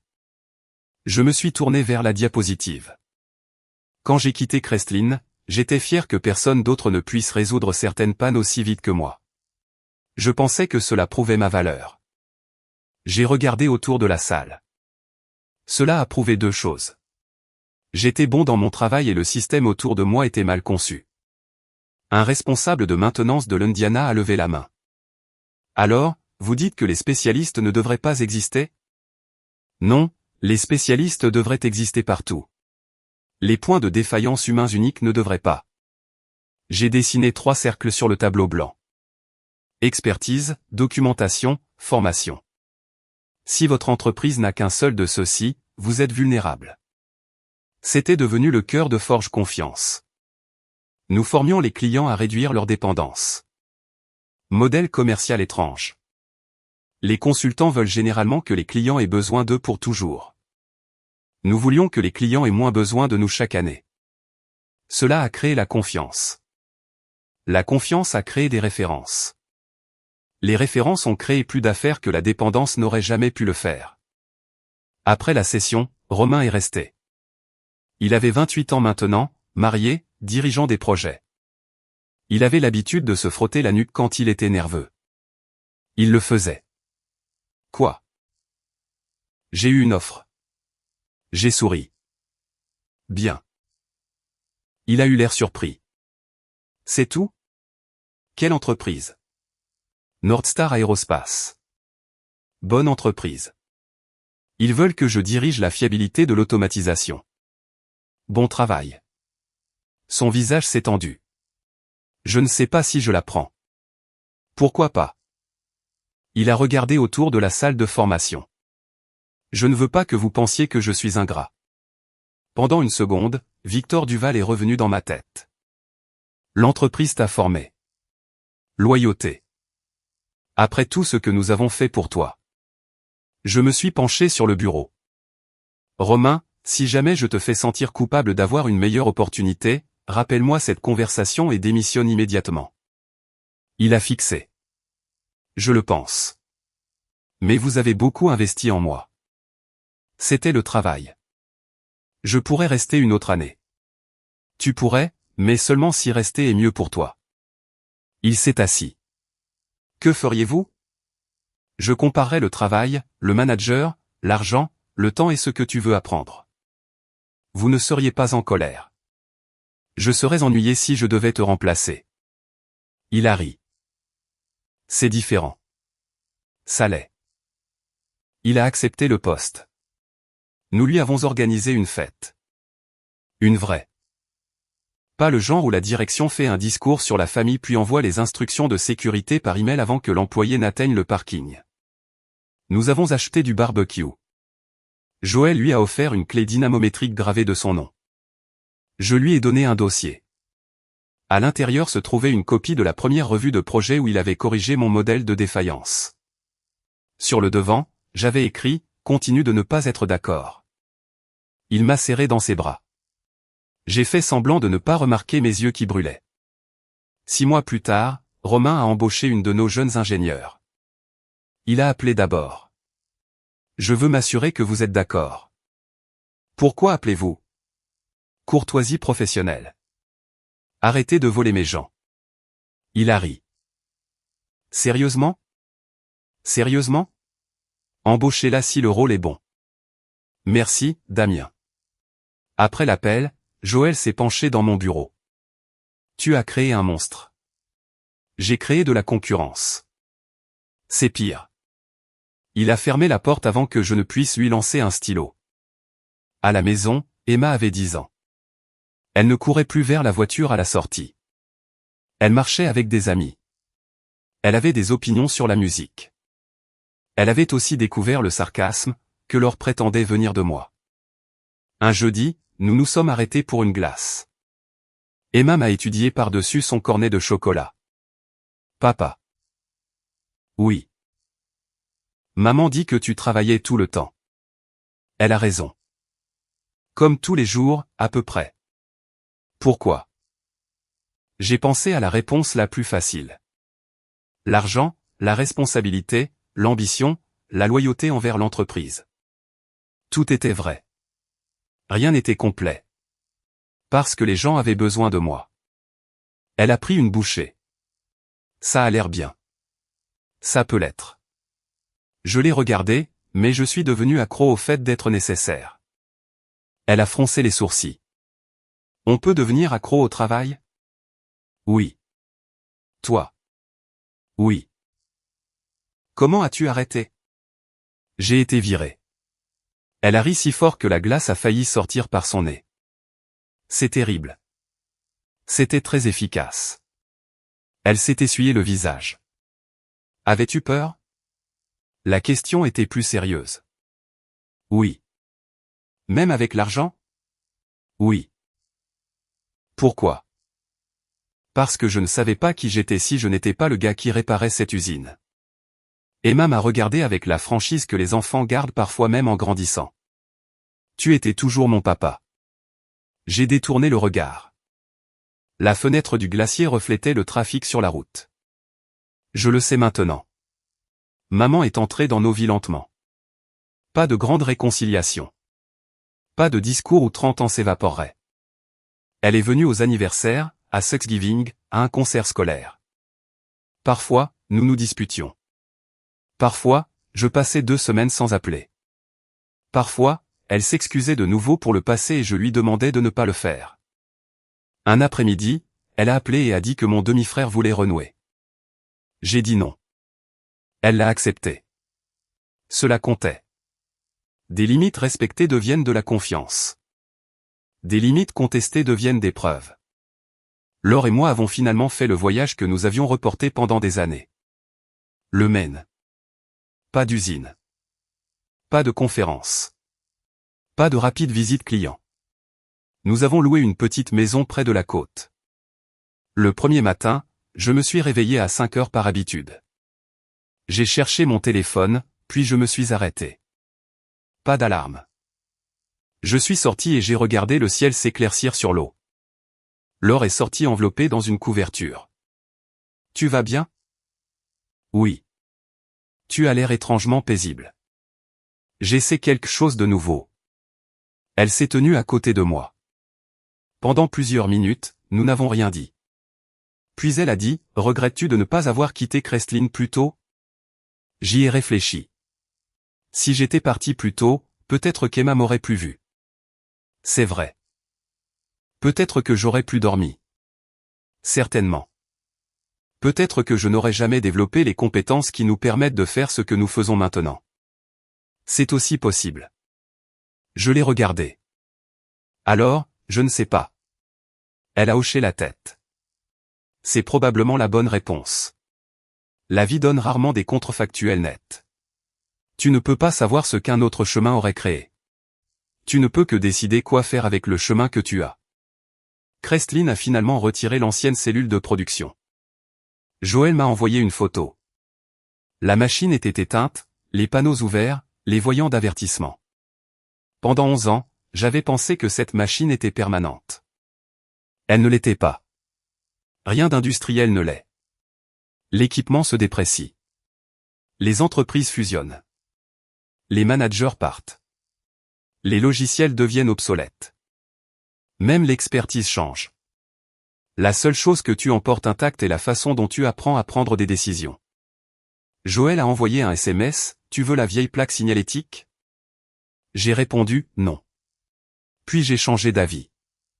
En fait, oui. Une semaine plus tard, un colis est arrivé.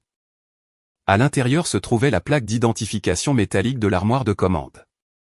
Rayée, tachée d'huile, système électronin, numéro de série, année de fabrication. Je l'ai mise dans un tiroir, pas sur le mur. Ce chapitre méritait une place. Il ne méritait pas un sanctuaire. Chez Forge Confiance, nous sommes passés à 80 employés.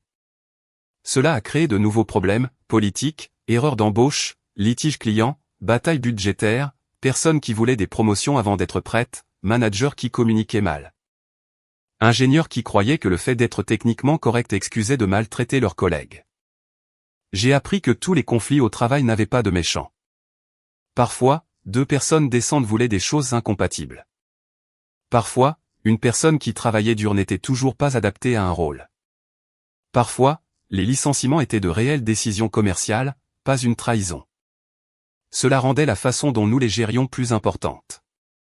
Lorsque Forge Confiance a eu sa première réduction d'effectifs, j'ai détesté chaque minute.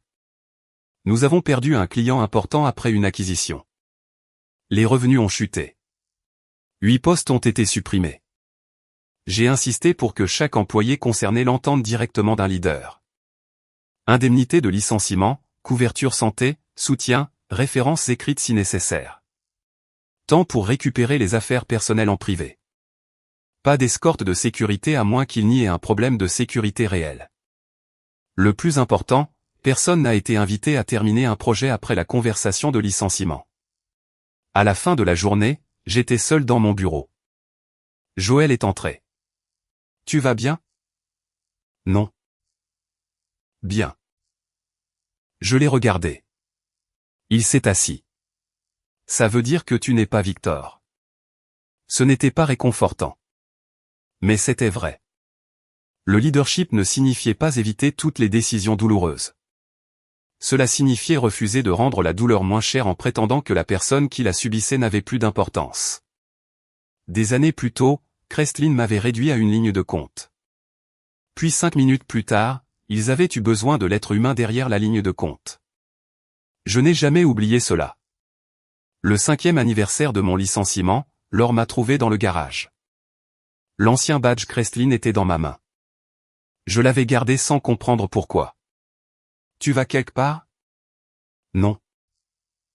Elle a regardé le badge. Tu le portes toujours apparemment. Elle s'est appuyée contre l'établi. Qu'est-ce que tu vas en faire? J'ai pensé à le jeter. Puis j'ai pris un marqueur et j'ai écrit une date au dos. Le jour où j'ai été viré. En dessous, j'ai écrit une autre date. Le jour où Forge Confiance a embauché l'employé numéro 80. J'ai mis le badge dans le même tiroir que la plaque signalétique de la machine, puis je l'ai fermé. Fait, ai-je dit. Laure a souri. Si facile. Non. J'ai éteint la lumière du garage, mais fini. Ce week-end-là, maman est venue. Romain a rendu visite avec sa femme. Joël a apporté du brisket fumé. Samuel Leroy est arrivé en retard et s'est plaint que la retraite semblait ennuyeuse, même s'il n'avait pas pris sa retraite. Emma avait des amis dans le jardin. Laure a apporté de la nourriture à l'extérieur. Je suis resté dans la cuisine une seconde et j'ai regardé tout le monde bouger dans la maison. 5 ans plus tôt, j'avais pensé que le moment le plus dramatique de ma vie était de voir 2 455 000 $ arriver sur mon compte bancaire. J'avais eu tort. Le plus grand changement s'était produit avant l'argent. À 15h47 cet après-midi-là, quelqu'un a appelé et m'a ordonné de retourner à la ligne comme si rien n'avait changé. Pour la première fois en 11 ans, je n'y suis pas allé automatiquement. J'ai posé une question différente. Quelle est la valeur de mon temps si je peux décider? Cette question a tout changé. Non pas parce que la réponse était 2,4 millions de $. Le chiffre était temporaire. La question est restée. Mon temps valait d'être présent pour ma fille. Ma compétence valait d'être documentée, enseignée et respectée. Mon mariage valait plus qu'un mode d'urgence permanent. Ma colère n'était pas assez précieuse pour occuper ma vie pour toujours. Les erreurs de ma mère n'avaient pas le droit de définir chaque conversation future. Et aucun employeur, client, manager, machine ou titre n'avait droit à tout de moi simplement parce que j'avais dit oui un jour. La ligne est tombée en panne 5 minutes après qu'il m'ait viré. C'était de la malchance pour Crestlin. C'était un timing parfait pour moi.